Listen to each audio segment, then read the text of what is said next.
이게 말이 돼? 저 작은 콩 하나를 금속 젓가락으로? 그냥 평범한 일이에요. 한국 사람이라면 누구나 할 수 있죠. 손끝에 마법이라도 있는 건가? 외국인이 한국에 오면 가장 먼저 충격받는 것 하나. 바로 젓가락. 하지만 이 단순한 도구 속엔 한국인의 놀라운 집중력, 끈기, 그리고 세대를 이어온 숨겨진 지혜가 숨어 있습니다. 작은 젓가락 하나로 어린아이부터 노인까지 매일 반복되는 일상 속 훈련이 한국을 세계가 놀라는 정밀함의 나라로 만들고 있다는 사실 알고 계셨나요? 오늘 한 외국인 교수가 한국의 젓가락 문화에서 보고 충격받은 진짜 이유를 공개합니다. 놓치면 후회할 이야기 끝까지 함께 보시죠. 좋아요와 구독 버튼 지금 눌러주세요. 손끝 하나에도 한국인의 위대함이 담겨 있습니다. 저는 리처드 테일러입니다. 미국에서 문화인류학을 가르치는 교수죠. 스스로 꽤나 논리적이고 합리적인 사람이라고 생각해 왔습니다. 그런데 지금 낯선 서울의 한 대학 강의실에 서 있는 제 모습을 보면 그 자신감이 조금씩 흔들리고 있었습니다. 형광등이 윙하는 소리를 내며 떨리고 있었어요. 학생들이 모여 앉은 교실은 조용했지만 어딘가 낯선 긴장감이 흘렀습니다. 저는 교실 뒤편 벽에 기대서 팔짱을 낀 채 앞의 풍경을 지켜보고 있었습니다. 오늘 수업의 주제는 도구를 통한 문화의 효율성. 각 나라의 학생들이 자국의 식문화를 대표하는 도구로 작은 실험을 하는 날이었죠. 그런데 제 눈앞에 놓인 건 너무나 의외였습니다. 쇠로 만든 젓가락. 한국 학생들이 젓가락이라고 부르는 그 납작하고 차가운 금속 막대기 2개가 책상 위에 놓여 있었어요. 솔직히 그걸 보는 순간부터 이미 결론은 나와 있었습니다. 이건 비효율의 상징이라고요. 손에 익지도 않고 너무 미끄럽고 음식 잡는 데는 그저 불편한 도구. 그게 제 생각이었습니다. 자, 이제 각자 자기 나라 도구로 콩을 옮겨볼까요? 박수연 교수님이 조용히 안내했습니다. 학생들이 웅성거리며 젓가락을 들었습니다.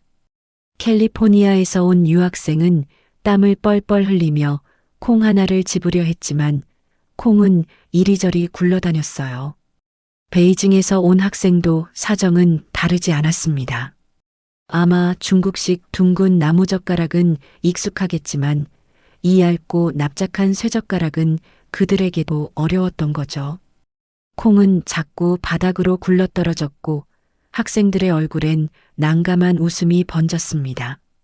저는 속으로 고개를 끄덕였습니다. 그래, 이게 바로 내가 말하던 그거야. 전통이라는 이름으로 유지되는 비효율, 발전을 가로막는 문화적 완고함. 노트에 메모를 적었습니다. 쇠젓가락 기능보다 형식. 하지만 그때 제 옆에 있던 박 교수님이 제 쪽을 돌아보며 의미심장하게 웃었습니다. 테일러 교수님, 이제 재미있는 걸 보시게 될 겁니다. 교수님의 시선이 향한 곳을 따라가자 한 여학생이 조용히 앞으로 나왔습니다. 이름은 이수진. 크림색 스웨터에 검은 청바지, 단정하게 묶은 머리. 평범했지만 눈빛엔 묘한 자신감이 비쳤습니다. 그녀는 아무 말 없이 자리에 섰습니다. 그리고 쇠젓가락을 집어들었어요. 손끝의 움직임엔 망설임이 전혀 없었습니다. 그 순간 교실 안의 공기가 달라졌습니다. 그녀의 손가락은 마치 악기를 다루듯 자연스럽게 젓가락을 움직였습니다. 콩 하나를 집고 옆 접시에 옮기고 다시 원래 자리로 돌아오는 그 동작. 빠르지도 느리지도 않았습니다. 하지만 완벽했어요. 콩은 단 한 번도 떨어지지 않았습니다. 순간 제 팔짱이 풀렸습니다. 앞으로 몸이 기울어졌어요. 저도 모르게 그녀의 손끝을 뚫어지게 바라봤습니다. 그녀는 콩을 다 옮기더니 이번엔 땅콩으로 넘어갔습니다. 모양도 크기도 일정하지 않은 땅콩이었지만 그녀의 젓가락은 한치의 흔들림도 없었어요. 정확하게 중심을 잡고 부드럽게 들어 올려 조용히 내려놓았습니다. 그 모든 동작이 마치 수십 년 동안 연습한 무용처럼 정제되어 있었죠. 그리고 마지막 콩을 옮긴 뒤 그녀는 젓가락을 가지런히 내려놓았습니다. 고개를 살짝 숙이며 한 걸음 물러섰어요. 학생들 사이에서 박수가 터져 나왔습니다. 그 순간 제 머릿속은 복잡해졌습니다. 이건 단순한 숙련이 아니었습니다. 단순히 젓가락질을 오래 해왔다고 해서 저런 경지에 이를 수는 없습니다. 그녀의 손끝에는 일종의 철학이 있었습니다. 도구를 다루는 감각이 아니라 그 도구를 통해 세상을 대하는 태도가 담겨 있었죠. 저는 제 노트를 덮었습니다. 지금까지 써온 모든 결론이 틀렸을지도 모른다는 불편한 예감이 들었어요. 그때 박 교수님이 제 옆에서 조용히 물었습니다. 테일러 교수님, 더 보시겠습니까? 그 목소리는 부드러웠지만 마치 오래전부터 알고 있었다는 듯 했습니다. 저는 교수님의 눈을 바라봤습니다. 그 안에는 도전도 비웃음도 없었습니다. 그저 조용한 확신과 기다림이 있었죠. 마치 이렇게 말하는 것 같았습니다. 당신이 직접 깨닫기를 기다렸습니다. 그날 이후 제 안에서 무언가가 조금씩 흔들리기 시작했습니다. 저는 제 나름의 효율이라는 잣대로 세상을 평가해왔지만 그날 본 건 그보다 훨씬 더 깊은 세계였어요. 그리고 이상하게도 그 세계의 문이 조금씩 열리고 있다는 걸 느꼈습니다. 그러나 그건 아직 시작에 불과했습니다. 그날 이후 저는 더 이상 이전의 저로 돌아갈 수 없다는 걸 그땐 아직 알지 못했습니다. 택시 창밖으로 스치는 불빛은 낯설고도 생생했습니다. 서울의 밤거리는 유난히 살아있었어요. 차창 너머로 사람들의 발걸음이 바쁘게 오가고 골목마다 다른 냄새가 흘러나왔습니다. 김치 냄새, 고등어 굽는 냄새, 그리고 어딘가에서 들려오는 오래된 발라드 음악 소리까지 제게는 모든 게 혼란스럽고도 신기한 감각이었습니다. 택시가 멈춘 곳은 좁은 골목의 끝이었습니다. 이곳이 맞나? 하는 생각이 들 정도로 평범한 주택가였죠. 그런데 그곳에는 박수연 교수님이 기다리고 계셨습니다. 교실에서 늘 정중하던 그분이 그날따라 더 따뜻한 표정이었어요. 마치 제 마음속 혼란을 이미 알고 계신 듯 했습니다. 어서 오세요, 교수님. 짧은 인사 뒤 교수님은 직접 대문을 열어주셨습니다. 작은 마당 안쪽으로 들어서자 공기가 달라졌습니다. 흙냄새와 나무 냄새, 그리고 무언가 구수한 된장 향이 섞여 있었어요. 차가운 콘크리트 대신 사람의 손길이 느껴지는 공간이었습니다. 현관 앞에서 신발을 벗으라는 말에 잠시 머뭇거렸지만 저는 어색하게 따라했습니다. 양말만 신은 발바닥이 차가운 마룻바닥에 닿는 순간 뭔가 묘한 기분이 들었습니다. 익숙한 세계에서 벗어나 완전히 새로운 문화의 문턱을 넘는 듯한 감각이었죠. 방 안은 조용했지만 그 조용함 속에 따뜻한 생기가 있었습니다. 작은 조명 아래에는 나무상이 놓여 있었고 그 위를 가득 채운 수많은 접시들이 눈을 사로잡았습니다. 그 순간 숨이 멎는 듯 했습니다. 각기 다른 모양의 접시들이 정교하게 배열되어 있었어요. 크고 작은 반찬들이 마치 한 폭의 그림처럼 어우러져 있었습니다. 붉은 김치, 초록빛 나물, 윤기 흐르는 검은 조림, 그리고 그 중심에 놓인 한 마리의 생선. 한 접시 한 접시마다 이야기가 담겨 있는 듯 했습니다. 이건 저희 어머니가 전해주신 레시피예요. 부엌에서 박 교수님의 부인이 나오시며 말씀하셨습니다. 배추는 언니네 밭에서 가져왔고요. 연근은 4시간 동안 졸였어요. 생선은 오늘 새벽 시장에서 잡은 거랍니다. 그분의 손끝에는 세월이 묻어 있었습니다. 작은 주름마다 살아온 시간이 느껴졌죠. 저는 고개를 끄덕였지만 사실은 그때 이미 압도당하고 있었습니다. 이건 단순한 식사가 아니라 한 세대의 삶이 고스란히 담긴 이야기였습니다. 식탁 앞에는 이미 수진 씨도 앉아 있었습니다. 낮에 강의실에서 젓가락 시범을 보이던 그 학생이죠. 그녀는 고요한 미소를 띤 채 두 손을 무릎 위에 올려놓고 있었습니다. 자세가 흐트러짐 하나 없이 단정했어요. 저도 어색하게 자리를 잡았습니다. 하지만 바닥에 앉는 건 쉽지 않았습니다. 무릎이 쑤시고 허리가 곧게 펴지지 않았어요. 어쩌면 제 몸이 아니라 제 자존심이 불편했던 걸지도 모릅니다. 식사가 시작되자 방 안은 더 고요해졌습니다. 말소리 대신 젓가락이 그릇에 닿는 소리만이 작게 울렸습니다. 그것이 이상하게 평화롭게 들렸어요. 저는 눈치를 보며 젓가락을 들었습니다. 금속의 차가움이 손끝을 타고 전해졌습니다. 묵직했고 정교했어요. 하지만 동시에 낯설고 두려웠습니다. 시금치 한 줄기를 집으려 했습니다. 젓가락이 미끄러졌어요. 다시 시도했지만 찢어지고 말았습니다. 땀이 손에 배기 시작했습니다. 강의실에서 학생들을 평가하던 제가 이제는 채소 하나에 굴욕을 느끼고 있었죠. 그때 박 교수님 부인의 부드러운 목소리가 들렸습니다. 괜찮아요. 천천히 하세요. 젓가락은 서두르면 안 돼요. 서두르면 안 된다. 그 말이 제 마음 어딘가에 남았습니다. 식탁의 사람들은 모두 너무나 자연스러웠습니다. 젓가락이 공기를 가르듯 움직였고 접시 사이를 오가며 마치 춤을 추는 듯 했습니다. 그 움직임에는 일관된 리듬이 있었어요. 마치 오랜 세월 훈련된 손끝의 언어 같았죠. 왜 새로 만들었어요? 결국 참지 못하고 물었습니다. 박 교수님은 잠시 젓가락을 내려놓으며 말씀하셨습니다. 쇠는 오래갑니다. 부러지지도 닳지도 않죠. 무엇보다 깨끗하게 씻을 수 있어요. 그리고 그분이 말을 멈추고 수진 씨를 향해 고개를 끄덕이셨습니다. 그녀가 생선을 집었습니다. 젓가락 끝이 등뼈를 따라가더니 머리카락보다 가는 뼈를 정확히 들어 올렸습니다. 살은 조금도 무너지지 않았어요. 그 작은 동작 하나에 담긴 집중력과 섬세함이 제 숨을 멎게 만들었습니다.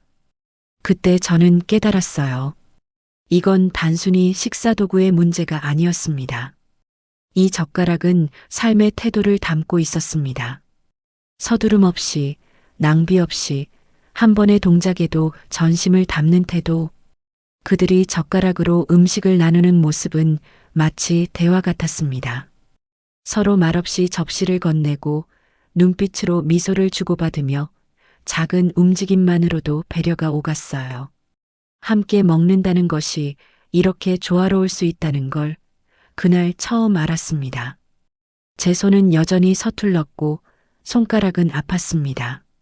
하지만 이상하게도 그 불편함이 싫지 않았습니다. 마치 오랜만에 스스로 배운다는 기분이 들었거든요.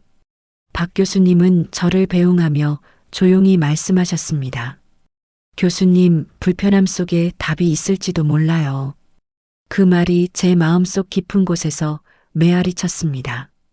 택시 창밖으로 서울의 불빛이 다시 흐르고 있었습니다. 그동안은 혼잡하고 피곤하게만 느껴졌던 도시가 그날따라 따뜻해 보였어요. 손가락은 여전히 아팠지만 이상하게 그 통증이 살아있는 느낌을 주었습니다. 무릎 위 노트에 펜을 들었습니다. 펜촉이 종이를 가르며 몇 줄을 적었습니다. 효율성은 편리함이 아니다. 불편함은 숙련의 시작이다. 이해는 손끝에서 시작된다. 그 문장을 적으며 저는 처음으로 깨달았어요. 진짜 문명은 단순히 빠른 것이 아니라 천천히 깊어지는 것이라는 거요. 그날 저녁 제 사고의 방향이 완전히 바뀌었습니다. 하지만 그건 단지 시작에 불과했습니다. 제가 한국에서 경험하게 될 진짜 깨달음은 아직 저 멀리 기다리고 있었거든요. 아침 공기가 차가웠습니다. 호텔 창문을 열자 서늘한 바람이 들어와 머리카락을 스치고 지나갔어요. 문득 시카고의 가을이 떠올랐습니다. 하지만 창밖에 펼쳐진 풍경은 너무 달랐습니다. 낯선 도시의 소음, 간판마다 반짝이는 한글, 사람들의 바쁜 걸음 모든 것이 저에게는 연구 대상이자 동시에 수수께끼였습니다. 로비로 내려가니 박수연 교수님이 이미 기다리고 계셨습니다. 정확히 8시 정각이었죠. 교수님은 언제나 그랬듯 시간의 약속을 소리 없이 지키는 분이었습니다. 종이컵 2개를 들고 서 있던 교수님은 부드러운 미소로 한 잔을 내밀었습니다. 오늘은 조금 걸으실 겁니다. 그 한마디에 모든 일정이 예고되어 있었죠. 교수님의 차림은 가벼웠습니다. 점퍼에 운동화. 반면 저는 구두를 신은 게 벌써 후회됐습니다. 지하철역으로 향하는 길, 서울의 거리에는 바쁜 발걸음들이 교차하고 있었어요. 그런데 신기하게도 그 복잡함 속에 일종의 질서가 있었습니다. 신호가 바뀌자 모든 사람들이 동시에 멈추고 다시 초록불이 들어오자 자연스럽게 움직였죠. 억지로 맞춘 듯한 군중의 리듬. 그 속에서 저는 또 한 번 놀랐습니다. 지하철 플랫폼은 출근길 인파로 가득 차 있었지만 혼란스럽지 않았어요. 바닥에 그려진 노란 선 앞에서 사람들은 스스로 줄을 맞추고 있었습니다. 누구도 밀거나 소리치지 않았습니다. 문이 열리면 내리는 사람을 먼저 보내고 나서야 승객들이 탑승했습니다. 그 모든 과정이 마치 오케스트라의 연주처럼 조화로웠어요. 제가 아는 대도시의 아침은 늘 경쟁과 소음으로 가득했는데 여긴 달랐습니다. 전철 안에서도 마찬가지였습니다. 사람들은 말이 없었습니다. 대신 작은 움직임으로 서로의 공간을 배려하고 있었어요. 한 엄마가 옆자리에 앉은 아이의 어깨를 부드럽게 토닥이며 조용히 손짓했습니다. 그 단 한 번의 손짓만으로 아이는 금세 자세를 고쳐 앉았습니다.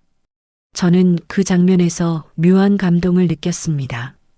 아무 말도 하지 않아도 전해지는 이해의 언어.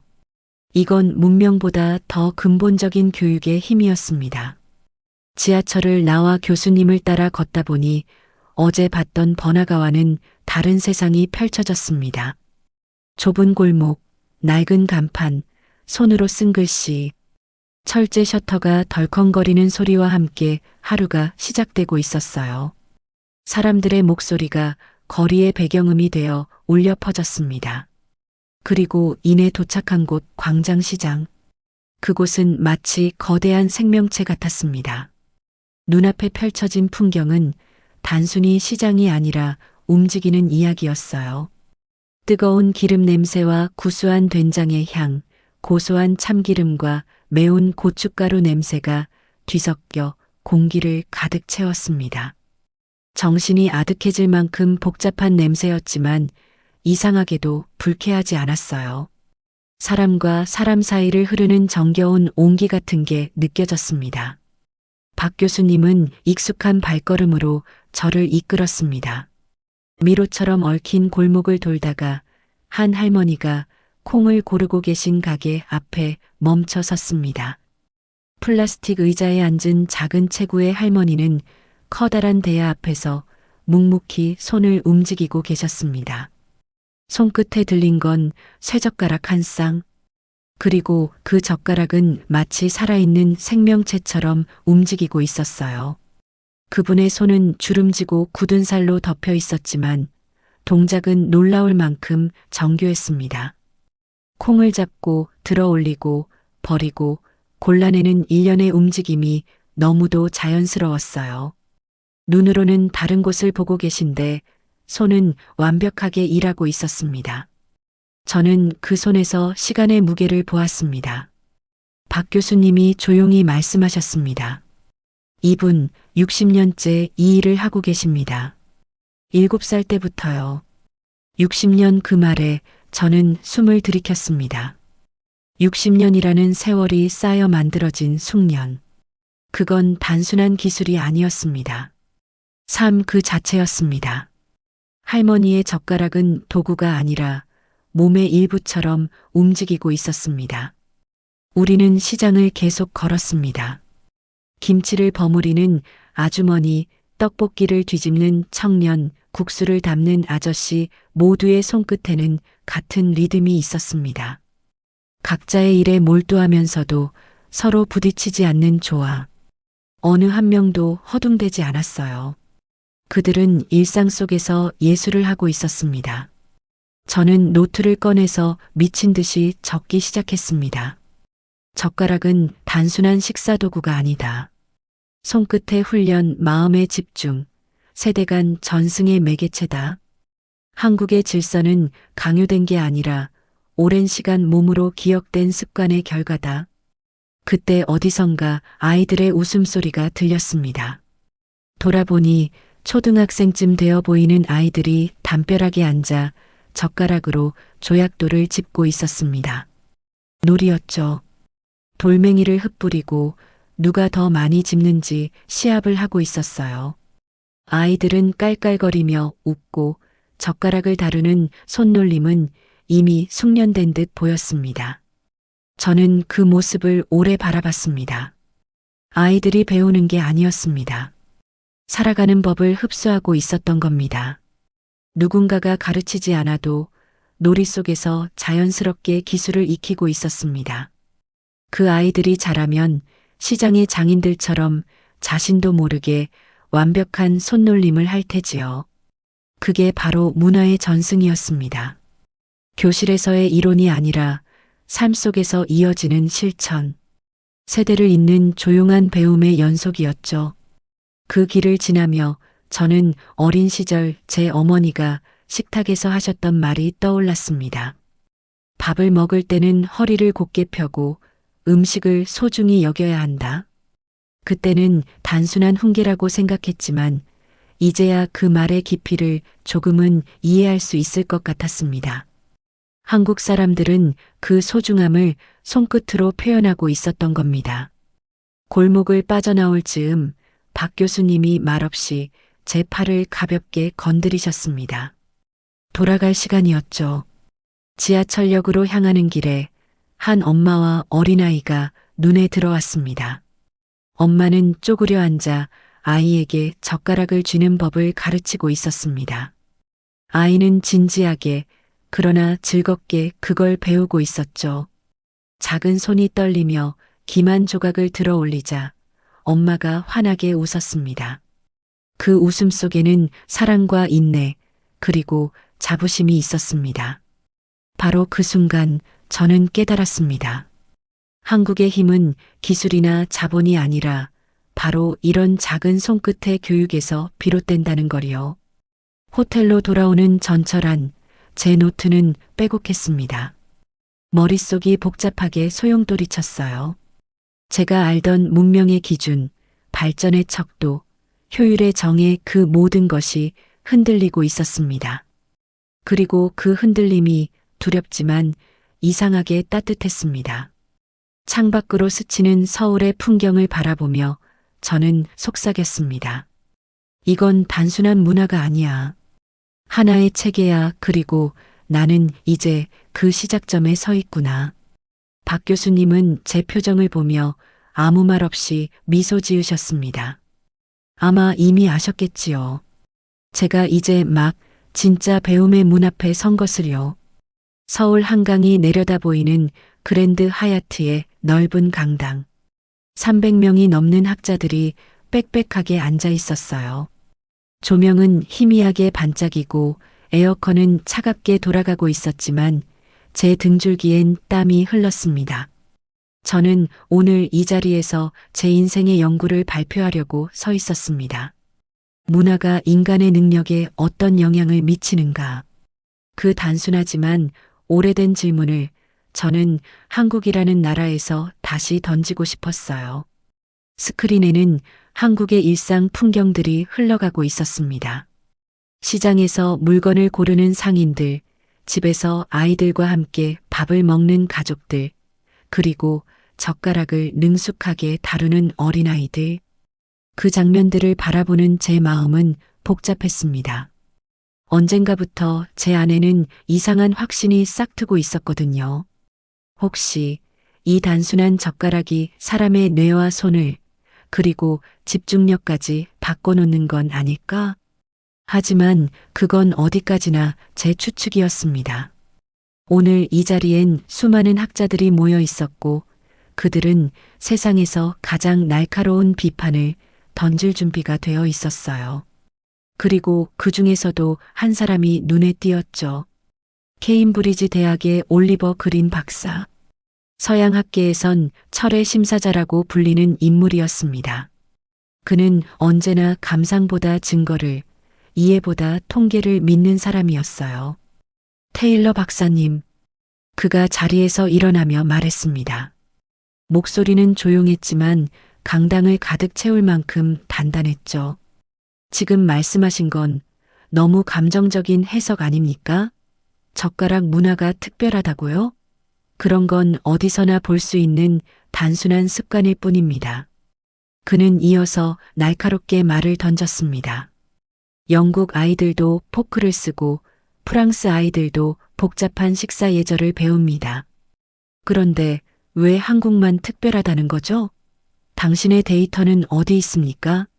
순간 강당이 숨을 죽였습니다. 모든 시선이 제게로 향했죠.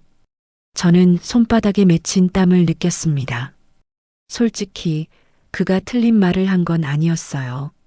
나는 과연 근거 없는 감동에 휩싸여 이 결론을 내린 건 아닐까? 그 생각이 스치며 심장이 쿵 내려앉았습니다. 하지만 바로 그때 머릿속에서 누군가의 얼굴이 떠올랐어요. 그 젊은 학생, 이수진. 교실 한가운데서 아무 말 없이 쇠젓가락을 들고 콩을 하나하나 옮기던 그녀의 손놀림. 그 정교하고 고요한 집중력. 그건 단순한 기술이 아니었어요. 한 나라의 삶 전체가 녹아있는 움직임이었죠. 저는 천천히 마이크를 들었습니다. 올리버 박사님, 아주 좋은 지적입니다. 강당이 약간 술렁였어요. 그래서 저는 이번 발표를 단순한 결론으로 끝내지 않겠습니다. 지금부터 우리는 진짜 데이터를 만들어 갈 겁니다. 단순한 관찰이 아닌 과학적인 실험으로요. 슬라이드를 넘겼습니다. 한국, 일본, 중국, 미국, 유럽 5나라 참가자들을 모집해 비교 연구를 하겠습니다. 각각 다른 도구를 사용하며 미세운동 능력을 측정하죠. 젓가락, 포크, 나이프. 실제로 어떤 차이가 생기는지 데이터를 통해 검증하겠습니다. 청중 사이에서 웅성거림이 일었어요. 그건 단순한 학문적 제안이 아니었습니다. 이제 논쟁이 아닌 증명으로 가겠다는 선언이었으니까요. 올리버가 천천히 미소를 지었습니다. 좋아요. 하지만 제가 함께 하겠습니다. 연구의 공정성을 위해서 말이죠.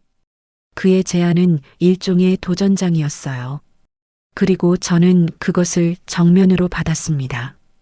그날 저녁 우리는 대학 근처의 작은 카페에 마주 앉았습니다. 하얀 머그잔 속 커피가 김을 내뿜고 있었죠. 테일러, 당신은 이상주의자예요. 하지만 그게 나쁘다는 뜻은 아닙니다. 그가 말했습니다. 이 실험 정말 제대로 해봅시다. 결과가 어떻게 나오든 숨기지 맙시다. 저는 고개를 끄덕였습니다. 동의합니다. 진실이 어디에 있든 그게 우리의 답이죠. 그 후 며칠간은 눈코 뜰 새 없이 바빴습니다. 박수연 교수님과 김민지 조교의 도움으로 전 세계에서 온 참가자들이 모였어요. 한국의 대학생들, 미국에서 자란 유학생들, 일본과 유럽 출신의 교환학생들까지 모두 일주일에 3번 1시간씩 같은 과제를 수행했습니다. 작은 콩을 집어 옮기기, 깨지기 쉬운 물체를 다루기, 미세한 부품 조립하기. 우리가 흔히 사소한 일이라 부르는 그 동작들 속에서 놀라운 차이가 나타나기 시작했어요. 2주차 데이터가 첫 번째 형태를 갖추기 시작했습니다. 한국의 쇠젓가락을 사용한 그룹이 다른 그룹보다 빠르게 숙련도를 높이고 있었어요. 4주차엔 그 차이가 눈으로 보일 정도로 커졌습니다. 숫자가 아니라 손의 움직임이 말하고 있었죠. 그걸 본 올리버의 얼굴이 잊히지 않습니다. 언제나 냉정하던 그가 잠시 말을 멈췄어요. 그리고 낮게 중얼거렸습니다. 이건 이상하군요. 이런 속도로는 발전할 수 없는데. 그때부터 그는 하루도 빠짐없이 실험실로 나왔습니다. 데이터를 직접 검증하고 변수 하나하나를 점검했죠. 하지만 결과는 변하지 않았습니다. 7주차가 지나자 쇠젓가락을 사용하는 비한국인 참가자들까지 놀라운 변화를 보였습니다. 단순히 젓가락을 익히는 게 아니라 집중력과 미세한 조정 능력 자체가 향상되고 있었어요.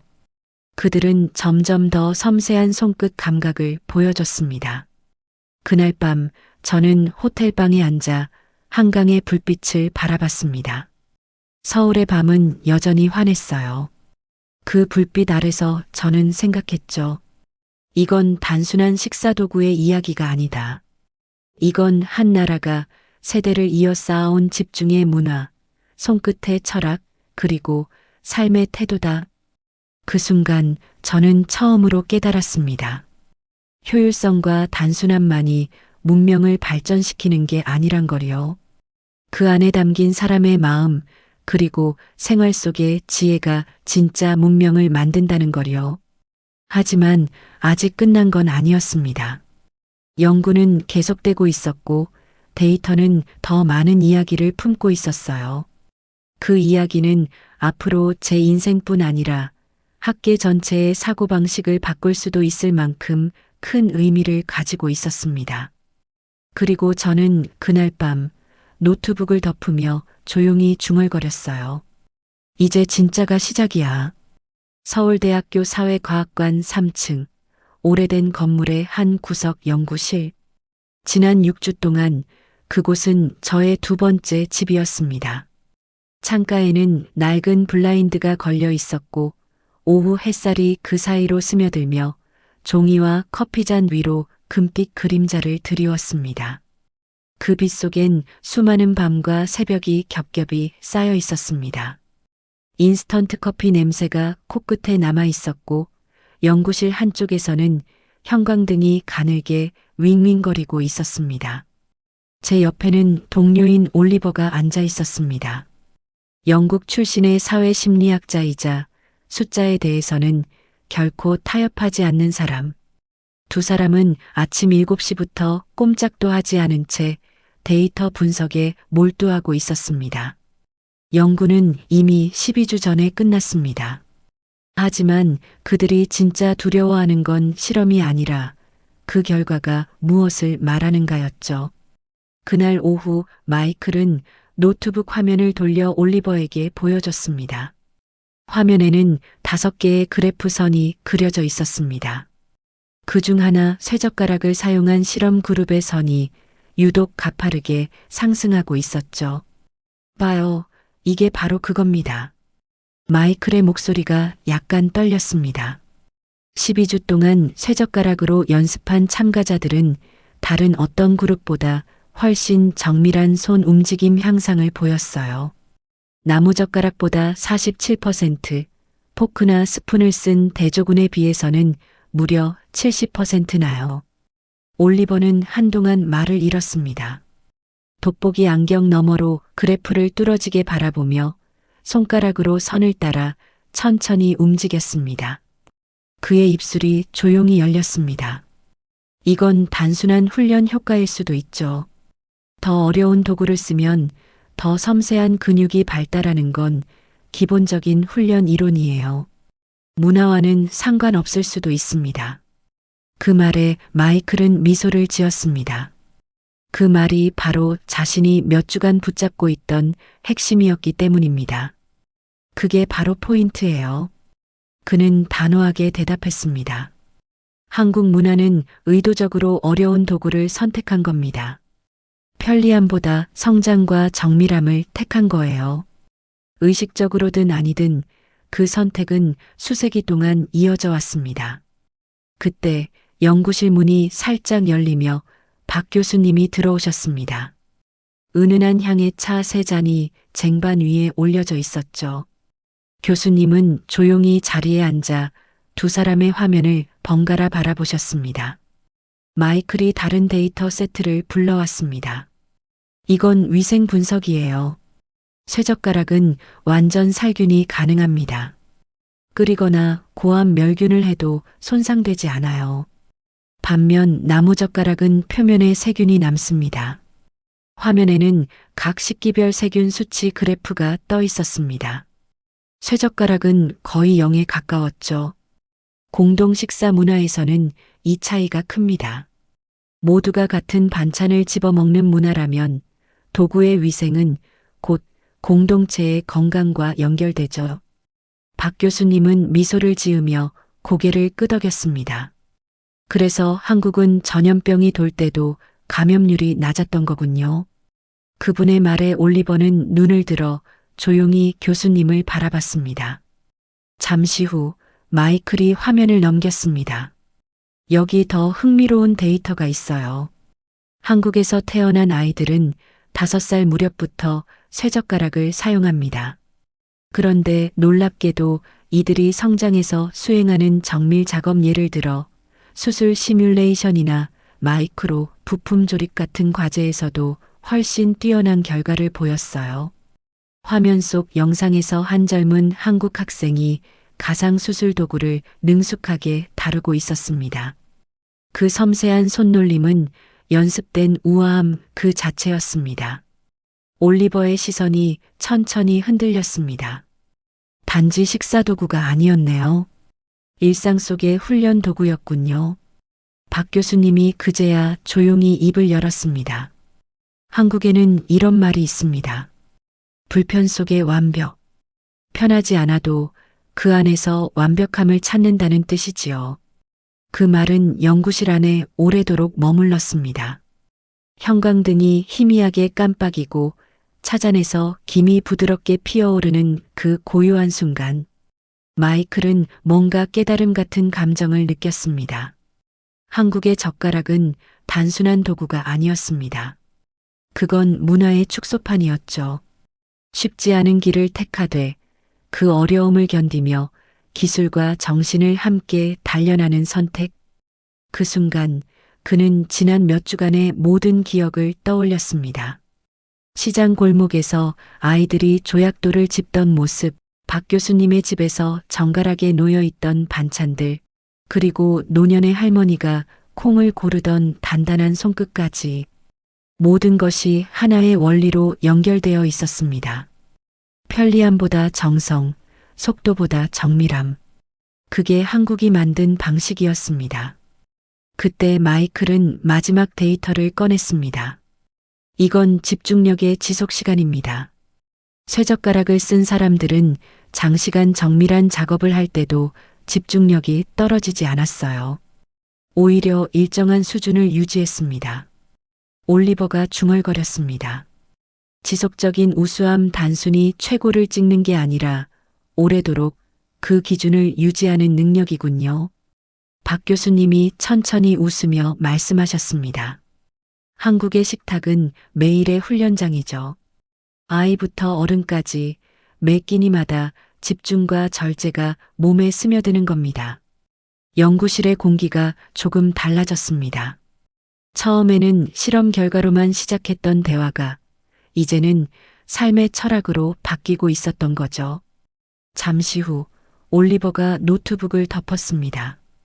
이건 진짜로 검증해야 합니다. 3번, 아니 10번이라도요. 하지만 만약 이 데이터가 그대로 유지된다면 우리가 알고 있던 효율성의 개념 자체가 달라질 겁니다. 마이클은 고개를 끄덕였습니다. 서양은 언제나 빠름을 미덕으로 삼았지만 한국은 정확함을 택했어요. 속도가 아니라 완성도의 문화죠. 박 교수님은 조용히 차잔을 내려놓으며 말했습니다. 효율도 결국 사람을 위한 거예요. 사람이 도구를 만드는 게 아니라 도구가 사람을 만들어 갑니다. 그 말은 마이클의 마음에 깊이 새겨졌습니다. 연구실 밖 창가에 은행잎이 노랗게 흩날리고 있었습니다. 햇살은 서서히 사라졌지만 마음속에는 어떤 빛이 남아 있었습니다. 그 빛은 편리함보다 인간의 성장을 믿는 문화의 빛이었습니다. 그리고 그 빛은 마이클에게 새로운 질문을 던졌습니다. 만약 한국이 이 작은 쇠젓가락 하나로 이런 철학을 담아냈다면 우리는 무엇으로 사람을 길러왔던 걸까? 그의 손이 잠시 멈췄습니다.